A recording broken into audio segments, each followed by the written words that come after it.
ಕಾರ್ಯಕ್ರಮಕ್ಕೆ ಮತ್ತೊಮ್ಮೆ ಸ್ವಾಗತ. ಮುಂದುವರಿಸ್ತಾ ಹೋಗೋಣ ಮುಂದಿನ ರಾಶಿಗಳ ಬಗ್ಗೆ. ಗುರುಜಿ, ಮುಂದಿನ ರಾಶಿ ಸಿಂಹ ರಾಶಿ, ಹೇಗಿದೆ ಈ ವಾರ ಅವರಿಗೆ? ಸಿಂಹ ರಾಶಿಗೆ ಬಹಳ ವಿಶೇಷವಾಗಿ ಗುರು ದಶೆ ನಡೀತಿದ್ರೆ, ಗುರು ಭಕ್ತಿ ನಡೀತಾರೆ, ಸಕಲ ಸಂಪತ್ತು ಐಶ್ವರ್ಯವನ್ನು ಕೂಡ ಕೊಡ್ತಾನೆ. ಅದೇ ರೀತಿಯಲ್ಲಿ ನಿಮಗೆ ಬುಧ ದಶೆ ಬುಧ ಭಕ್ತಿ ನಡೀತಾರೆ, 50-50 ಇರ್ತದೆ.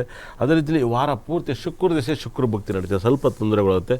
ಸೂರ್ಯ ದಶೆ ಕೇತು ಭಕ್ತಿ ಏನಾದ್ರು ನಡೀತದೆ, ಸಿಂಹ ರಾಶಿ ಸಕಲ ಸಂಪತ್ತು ಐಶ್ವರ್ಯ ಬರುತ್ತೆ. ಚಂದ್ರ ದಶೆ ಕುಜ ಭಕ್ತಿ ಕೂಡ ನಿಮ್ಮ ರಾಜಯೋಗ ಬರುತ್ತೆ. ನಿಮ್ಮ ಲೈಫಲ್ಲಿ ಶನಿ ದಶೆ ಶನಿ ಭಕ್ತಿ ನಡೀಬಾರ್ದು. ಮತ್ತು ಶನಿಗ್ರಹದ ಓರೆ ಟೈಮಲ್ಲಿ ತುಂಬ ಜಾಗ್ರತೆ. ಈ ವಾರ ಪೂರ್ತಿ ಶುಕ್ರ ಓರೆ ಶನಿ ಓರಲ್ಲಿ ನೀವು ಅವಾಯ್ಡ್ ಮಾಡಿ, ತುಂಬ ಪ್ರಾಬ್ಲಮಿಂದ ನೀವು ಕರೆಕ್ಟಾಗಿ ಕ್ಲಿಯರ್ ಆಗ್ತೀರ. ಈ ವಾರದಲ್ಲಿ ಬಹಳ ವಿಶೇಷವಾಗಿ ನಿಮ್ಗೆ ಅಷ್ಟ ಐಶ್ವರ್ಯನೂ ಕೂಡ ಬರಬೇಕಂದ್ರೆ ನೀವು ರೂಬಿ ಗ್ರಹನ ಹಾಕಿ ನಿಮ್ಗೆ ತುಂಬ ಲಕ್ಕನ್ನು ತಂದು ಕೊಡುತ್ತೆ. ಮನೇಲಿ ವಾಸ್ತು ಕಿಟ್ಟು ಅಂತ ಸಿಗುತ್ತೆ. ನಮ್ಮಲ್ಲಿ ವಾಸ್ತು ಕಿಟ್ಟು 12 ಕಲ್ಲನ್ನು ವಾಸ್ತು ಕಿಟ್ಟು ಅಂತ ಹೇಳ್ತು. 12 ಕಲ್ಲನ್ನು ನಮ್ಮಲ್ಲಿ ಸಿಗೋದ್ರಿಂದ ನೀವು ಫೋನ್ ಮಾಡಿ ಆರ್ಡರ್ ಮಾಡಿ ತಗೊಂಡೋಗಿ, ಖಂಡಿತ ಕೂಡ ವಾಸ್ತು ಕಿಟ್ಟು ನಮ್ಮ ಮನೇಲಿ ಇಡಿ, ತುಂಬ ಲಕ್ಕನ್ನು ಬರುತ್ತೆ. ರೂಬಿ ಮತ್ತು ವೈಡೂರ್ಯವನ್ನು ಯಾರು ಹಾಕಿರ್ತೀರೋ ನಿಮಗೆ ಈ ವಾರ ಪೂರ್ತಿ ರಾಜಯೋಗ ವೃಷಭ ರಾಶಿಗಿದೆ ಮೇಡಮ್. ಅವ್ರಿಗೆ ಲಕ್ಕಿ ಡೇಟ್ಸ್ ಅಂತ ಬಂದಾಗ 7, 16, 25, 1, 10, 19 ತುಂಬ ರಾಜಯೋಗನ ಕೊಡುತ್ತೆ. 9, 18, 27 ತುಂಬ ಲಕ್ಕನ ಕೊಡುತ್ತೆ. 2, 11, 20, 29 ತುಂಬ ಲಕ್ಕನ ಕೊಡುತ್ತೆ. 8, 17, 26 ಅವಾಯ್ಡ್ ಮಾಡಿ. ನಿಮ್ಮ ಲೈಫಲ್ಲಿ ತುಂಬ ಪ್ರಾಬ್ಲಮಿಂದ ಆಚೆ ಬರ್ತೀರಾ. 6, 15, 24 ಅವಾಯ್ಡ್ ಮಾಡಿ. ಕಲರ್ಸ್ ಅಂತ ಬಂದಾಗ ಆರೆಂಜು, ಒಂಥರ ಮಿಕ್ಸ್ ಕಲರು, ಯೆಲ್ಲೋ ಕಲರು ಮತ್ತು ರೆಡ್ ಕಲರು, ವೈಟ್ ಕಲರ್ ನಿಮ್ಮ ಲಕ್ಕನ ತಂದು ಕೊಡುತ್ತೆ. ಓಕೆ ಗುರುಜಿ, ಮುಂದಿನ ರಾಶಿ ಕನ್ಯಾ ರಾಶಿ ಅವ್ರಿಗೆ ಹೇಗಿದೆ? ಕನ್ಯಾ ರಾಶಿಯವ್ರಿಗೆ ಏನಪ್ಪ ಅಂದರೆ ಈ ವಾರ ಪೂರ್ತಿ ಶನಿ ದೃಷ್ಟಿ ಕುಜನ ದೃಷ್ಟಿ ಬೀಳೋದ್ರಿಂದ ಸ್ವಲ್ಪ ಆರೋಗ್ಯ ಸಮಸ್ಯೆ, ಸಣ್ಣ ಬಾಡಿಲಿ ಕಜ್ಜಿ ಈ ಥರ ಬರೋದು, ಮತ್ತು ಎಷ್ಟೋ ಜನಕ್ಕೆ ಚಿಕಿತ್ಸೆ ಆಗೋದು, ಇದೆಲ್ಲವೂ ಕೂಡ ನಡೀತೆ.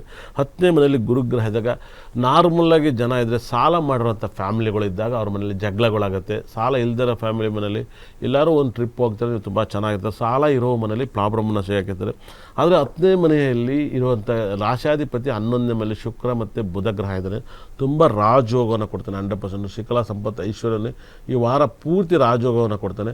ನಿಮಗೆ ಭಾನುವಾರ ಸಹ ನಿಮ್ಗೆ ಏನಾದ್ರು ತೊಂದರೆ ಆಗುತ್ತೆ. ನೀವು ಕನ್ಯಾ ರಾಶಿಗೆ ಬುಧ ಗ್ರಹ 12ನೇ ಮನೆಗೆ ಬರ್ತಾನೆ, ಕಟಕದಿಂದ ಸಿಂಹ ರಾಶಿಗೆ ಬರ್ತಾನೆ. ರಾಶಾಧಿಪತಿ ದಶಮಾಧಿಪತಿ 12ನೇ ಮನೆಗೆ ಭಾನುವಾರ ಬರ್ತಾನೆ 31ನೇ ತಾರೀಕು.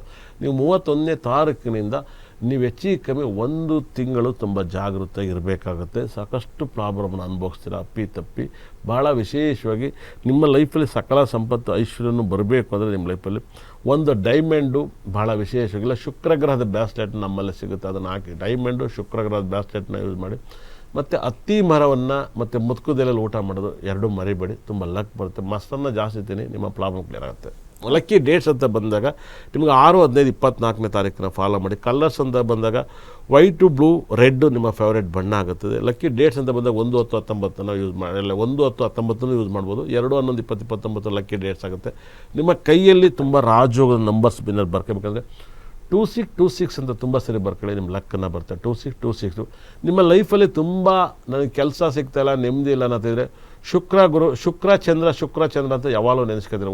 ಶುಕ್ರ ಚಂದ್ರ ಅಂತ ನೀವು ಬಾಯ್ಪಟ್ಟಿದ್ರೆ ಒಂದು 500ರಿಂದ 1000 ಸರಿ ನೆನೆಸ್ಕೊಳ್ಳಿ, ತುಂಬ ಲಕ್ ಬರ್ತದೆ. ನಾನು ಏನಾದ್ರು ಕಾರ್ ಓಡಿಸ್ತಾ ಇದ್ದರೆ ಒಂದು ಬ್ರಹ್ಮನ್ನ ಬುಡ್ದ 4 ಕವರ್ ಓಂ ಬ್ರಹ್ಮ ದೇವಾಯ ನಮಃ ಓಂ ಬ್ರಹ್ಮ ದೇವಾಯ ನಮಃ ಅಂತ ಹೇಳ್ತೀನಿ. ಹೆಂಗಿರುತ್ತೆ ಗೊತ್ತಾ, ನನ್ನ ಕಾರಲ್ಲಿ ವೈಬ್ರೇಷನ್ ಇರುತ್ತೆ, ಜೋರಾಗಿದ್ರೆ ಗ್ಲಾಸ್ ಹೊಡೆದೋಗ್ಬಿಡುತ್ತೆ.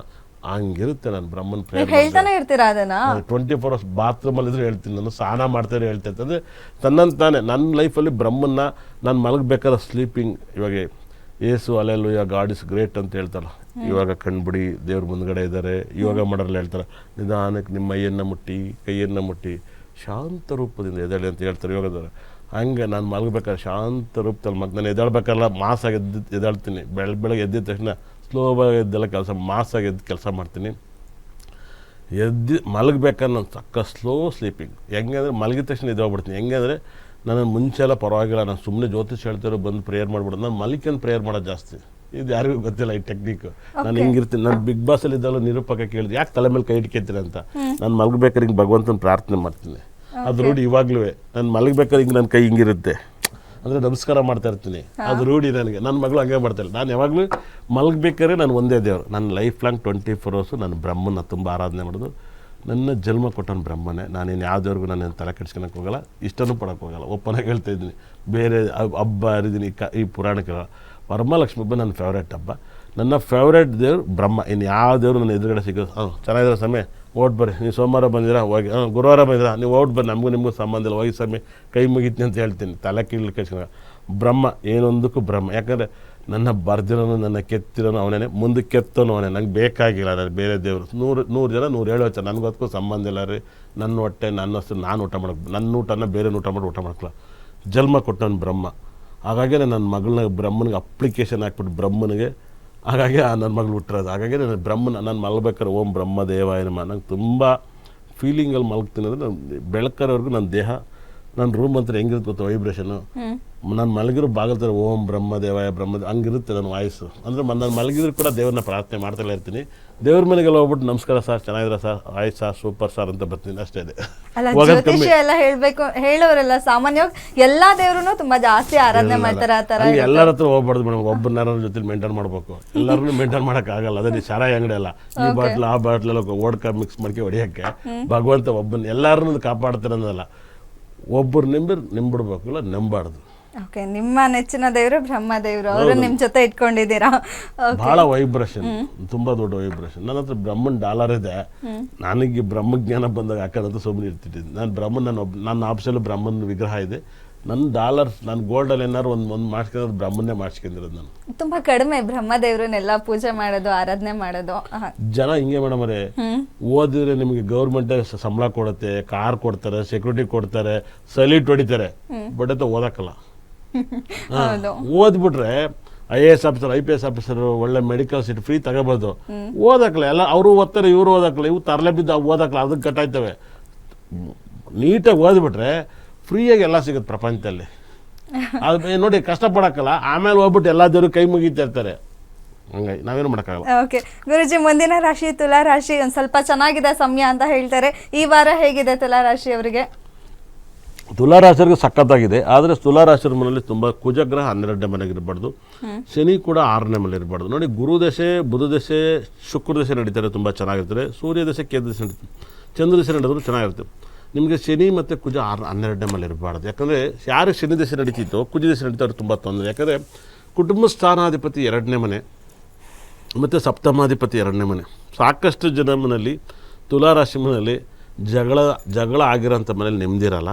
ಮತ್ತು ಗಂಡ ಹೆಂಡ್ತಿರು ಜಗಳ ಆಡ್ತಾರೆ, ಡೈವರ್ಸ್ ಆಗಿಬಿಡ್ತಾರೆ. ಮತ್ತು ತುಂಬ ಜನಕ್ಕೆ ಗೊತ್ತಿಲ್ಲ, ಕುಟುಂಬದಲ್ಲಿ ಹೈಯೆಸ್ಟ್ ಡೆತ್ ಏನಾರು ಆದರೆ ಈ ವಾರ ಅದು ತುಲಾರಾಶಿಯರಾಗಿರ್ತಾರೆ. ಕುಟುಂಬ ಸ್ಥಾನಾಧಿಪತಿ ಸಪ್ತಮಾಧಿಪತಿ ವ್ಯಯಸ್ಥಾನಕ್ಕೆ ಬರಬಾರ್ದು ಮೇಡಮ್. ನೋಡಿ, ಇವನು ಕುಜ ಇದ್ದಾನಲ್ವಾ, ಇವನು 12ನೇ ಮನೆಗೆ ಬರಬಾರ್ದು. 2ನೇನಾಗಿ 7ನೇನಾಗಿ 12ಕ್ಕೆ ಬರಬಾರ್ದು. ಇಲ್ಲೇನಾಗುತ್ತೆ, 4ನೇ ಮನೆ ಅಧಿಪತಿ ಶನಿಗ್ರಹ. ಈ 4ನೇ ಮನೆ ಅಧಿಪತಿ 6ನೇ ಮನೆಗೆ ಹೋಗಬಾರ್ದು. 6ನೇ ಮನೆಗೆ ಹೋಗಬಾರ್ದು. 4ನೇ ಮನೆ ಅಂದರೆ ಸುಖ ಸ್ಥಾನ. ಅವನು 6ನೇ ಮನೆಗೆ 4ನೇ ಮನೆಯೇ ನೆಮ್ಮದಿ. ಜಾಸ್ತಿ ಹುಷಾರಾಗಿರ್ಬೇಕು. ಆಕ್ಸಿಡೆಂಟ್ ಜಾಸ್ತಿ ಆಗಿಬಿಡುತ್ತೆ, ಹಾರ್ಟ್ ಅಟ್ಯಾಕ್ ಜಾಸ್ತಿ ಆಗಿಬಿಡುತ್ತೆ. ಮತ್ತು ದುಡ್ಡು ಜಾಸ್ತಿ ಬರುತ್ತೆ. ದುಡ್ಡು ಒಂದೇ ಅಲ್ಲ, ದುಡ್ಡಿರೋರೇ ಬೇಗ ಸತ್ತೋಗೋದು. ಭಾಳ ವಿಶೇಷ ಅರ್ಥ ಮಾಡ್ಕೊಳ್ಳಿ. ದುಡ್ಡಿರೋ ಮನೇಲಿ ನೆಮ್ಮದಿ ಇರೋಕ್ಕಲ್ಲ. ಭಾಳ ಜನ ಮೇಲೆ ದುಡ್ಡಿರುತ್ತೆ, ನೆಮ್ಮದಿ ಇರಲ್ಲ. 100%